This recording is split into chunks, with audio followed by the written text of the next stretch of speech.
Hi, my name is Olympia. I teach kindergarten at Corlears School. In our kindergarten program, we teach patterns, which help kids grow into critical thinkers. By organizing numbers into repeating or alternating patterns, children learn to make predictions based on observations and develop a foundation for later multiplication and division work.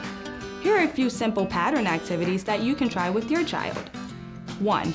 Show your child a picture or an object that has a pattern. Then ask, what do you notice? By asking this question, you encourage your child to describe the pattern using descriptive terminology instead of, I just know. 2. Take turns building and extending patterns using pattern blocks or toys. Build the pattern, then ask, what comes next? And encourage your child to continue the pattern. 3. Take turns using your body to create patterns. For example, clapping your hands 2 times or stomping your feet 2 times. Create the pattern, repeat the pattern, then have your child repeat it back to you.